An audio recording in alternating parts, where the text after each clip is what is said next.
ప్రతిసారి జగన్మోహన్ రెడ్డి నేను మీకు మంచి చేస్తుంటే ఓటేయండి అన్నాడు. మంచి చేయలేదు కాబట్టి ఓటేలా, ఓడిపోయాడు. ఇంకా దానికి no more questions, no more answers.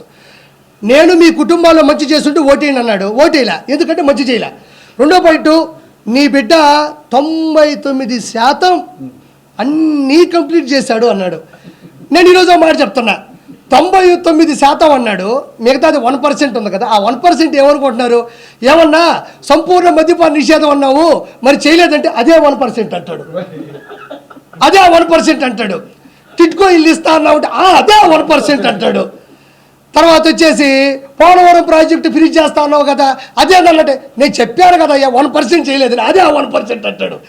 ఏదైతే మేనిఫెస్టో పెట్టి ఏదైతే మెయిన్గా చేయలేదో అవన్నీ ఆ 1% రోజులు చూసారా, ఆ 1%లో దోసేస్తాడు. అంటే ఒరిజినల్ చెప్పాల్సింది ఏంటంటే చేసింది 1%, చెయ్యనివి 99%. బిడ్డ బటన్ నొక్కితే నేరుగా అన్నాడు. ఈ జనసేన కార్యకర్తలు, బీజేపీ మద్దతుదారులు, టీడీపీ ఓటర్లందరూ కూడా బటన్ నొక్కితే నేరుగా పోయి సైకిల్ మీద పడి బెల్ల కొట్టుకొచ్చింది, కొన్ని పోయి గ్లాసులో పెట్టి టీ తాగినారు, ఇంకొక కమలం పెట్టుకొని మంచిగా సువాసన పీల్చుకున్నారు. ఈరోజు కొడాలని అనేవాడు అన్నా మొత్తం చూడు, మొత్తం ఉన్నాయి, అర్థమైంది. ఇదిగో నీ ఆవేదన నాకు తెలుసు. ఈరోజు టీడీపీ జనసేన గెలిచిందంటే అదే. వాళ్ళు అంత అయిపోయినా ఇంత జరిగినాక కూడా బయటకు వచ్చి మాట్లాడతారు, ప్యాలెస్ లో జరిగింది ఏమి లేదు, అది దాని ఒక అద్భుత కట్టడం అని చెప్పి చెప్తా ఉన్నారు. కానీ నిజంగా ఇంకా వాళ్ళకి బుద్ధి వచ్చింది అనుకుంటున్నారు, అడగనుకుంటున్నారు. మీ ఒపీనియన్ ఎవరికి? ఇప్పుడు ఉన్నటువంటి వైసీపీ నాయకులు కావచ్చు, రోజా గారికి, ఎందుకంటే వాళ్ళే ఫస్ట్ మాట్లాడేది. వైసీపీ నాయకులకి బుద్ధి లేదు. బుద్ధి ఉంటే బుద్ధి వస్తుంది వాళ్ళకి.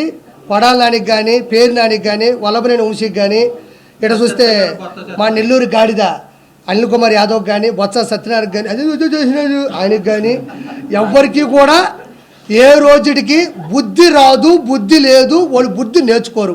బుద్ధి ఉన్నవాడెవడు వైఎస్ జగన్మోహన్ రెడ్డి ప్రభుత్వంలో ఉండడు. బుద్ధి లేని వాళ్ళే వైఎస్ జగన్మోహన్ రెడ్డి ప్రభుత్వంలోనే ఉంటారు. వాళ్ళు ఎప్పటికీ తెలుసుకోరు. ఒకటి గుర్తుపెట్టుకోండి, మనం రోబో ఫస్ట్ పార్ట్ చూసాం, రోబో 2.0 చూసాం. చిన్న రోబోలు వస్తాయి అంటే కదా అని, అదేనా 2.0. ఆ చిన్న రోబోలే ఈ పేరు నాని, కొడాల నాని, వల్లభనేని వంశీ, మిథున్ రెడ్డి, వైవి సుబ్బారెడ్డి, బొమ్మన కరుణాకర్ రెడ్డి, అనిల్ కుమార్ యాదవ్, ఇక్కడ చూస్తే విడుదల రజని, వీళ్ళందరూ దొరపూడి చంద్రశేఖర్, రోజా, వీళ్ళందరూ ఎవరంటే రోబో. పెద్ద రజనీకాంత్కి చిన్నవి ఉంటాయి చూడు, వీళ్ళందరూ. అతని బుద్ధి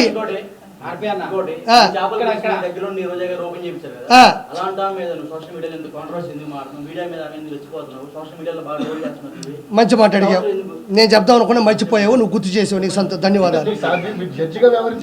సరే ఒక మాట చెప్తా, చెప్తా వస్తున్నా. ఇక్కడ చాలా రేట్లు ఉన్నారు. ఒక పాయింట్ అనా వాడు చెప్తా, గుర్తుపెట్టుకోండి.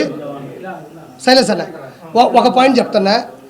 ఆర్కే రోజాని నేను రోజమ్మ అన్న సందర్భాలు ఉన్నాయి, రోజా మేడం అన్నాను, నేను చాలా సందర్భాల్లో పొగిడాను. ఎక్కడి వరకు జడ్జిమెంట్ నుంచి, మా షోకాడి నుంచి ఆవిడ ఉన్నటువంటి సింప్లిసిటీ వరకే నేను బతికిన పరిధిలో నాకు అవసరం. నేను మనసు నా రాష్ట్రాన్ని సర్వనాశనం చేస్తున్నారు, అందులో రోజా కూడా ఒక భాగం అయిపోయింది అని నేను తెలిసినప్పుడు, నేను రాజకీయాల్లోకి వచ్చినప్పుడు, రాజకీయాల్లోకి వస్తే అటాక్ చేయాలి, తిట్టాలనే పద్ధతి కాదు. ఆవిడ తప్పు చేసింది కాబట్టి చిన్న ఆర్టిస్టులు, చిన్న చితక ఆర్టిస్టులు. నేను ఈరోజు ఒక మాట చెప్తా ఉండా, ఈరోజు ఆవిడ జడ్జిమెంట్కి వచ్చి డబ్బులు తీసుకుంది, టీమ్ లీడర్గా నేను డబ్బులు తీసుకుని, ఆవిడ పని ఆవిడ చేసింది, నా పని నేను చేశాను. ఎక్కడే వాడు స్వచ్ఛందంగా వచ్చే అయ్యో ఆర్పీ వచ్చాడు స్కిట్ చేస్తున్నాను, నేను పొగడాలా, వాడిని నేను నిలబెట్టాలని ఎవడు రారు. నేనేమో రోజా గారు వచ్చారు, ఆవిడ జడ్జిగా నిలబడాలని నేనేమో ఊరికే స్కిట్లు చేయలే. ఎవరు డబ్బులు వాళ్ళు తీసుకున్నా, ప్రొడ్యూసర్ కూడా సంపాదించుకున్నాడు, ఎవరి పని వాడిది, ఆడితే ఒక వ్యాపారం. వాళ్ళు డబ్బులు పెట్టుకొని ఎవరైతే ఛానల్స్ పెట్టుకున్నారో, ఛానల్స్ తీసుకున్నారో వాళ్ళు ఆనందంలో వాళ్ళు డబ్బులు పెట్టారు, వాళ్ళు బతికారు.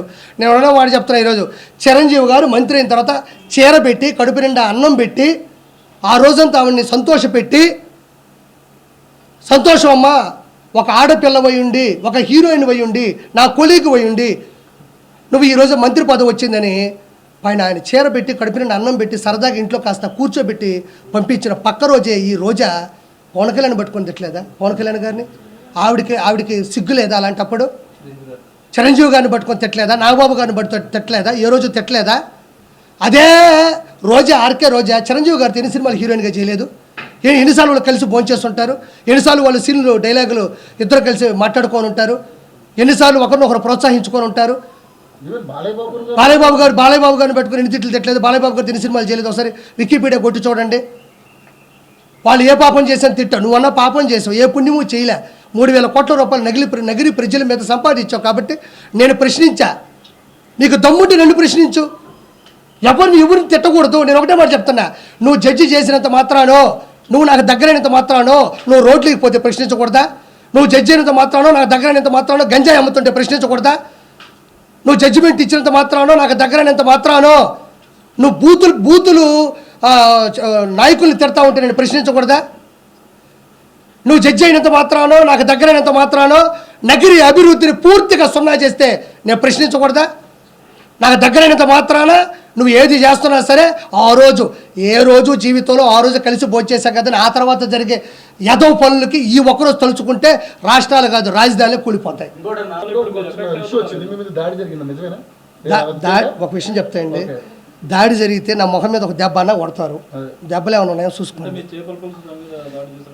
అయినా వాడు చెప్తే గుర్తుపెట్టుకోండి, అది జరిగినా నేను దాన్ని ఎలా రికవరీ చేయాలో తెలుసు. నేను ప్రెస్ మీట్ పెట్టుకొని మాట్లాడతాను తెలుసు. చేసిన తప్పుని నిలదీయగలను. నా చేపల పులుసు మీద పడితే నా మీద పడ్డట్టే. నా చేపల పులుసు అంటే నా దగ్గర తీసుకున్న వాళ్ళు కావచ్చు, నేను ఇచ్చిన వాళ్ళు కావచ్చు, నాయి కావచ్చు. నేను అంత ఈజీగా ఇన్నోసెంట్ నేను కాదు. నేను జగన్మోహన్ రెడ్డినే నేను ఎలక్షన్స్ ముందే ప్రశ్నించిన వాడిని. నేను ఎవరైనా నా దాని మీద దాడి జరిగితే నేను ఎక్కువ పెడతా. ఇప్పుడు విజయవాడలో నేను పెడతాను. ఎవరిని ఆపని చెప్పి చూద్దాం.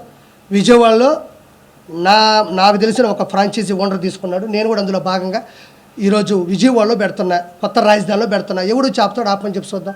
నేను ఆడే ఉంటా. ఆ రోజు ఏ దాడి చేస్తారో చేయమని చెప్పు. నేను ఆడే ఉంటా. గుమ్మడికాయ నేనే కొడతా, నేనే వడ్డిస్తా, నేనే కూర వండుతా. ఎవరు దాడి చేస్తారో చేయమని చెప్పు. నేను ఆ రోజు కూడా ముందు రోజు ప్రెస్ మీట్ పెడతా.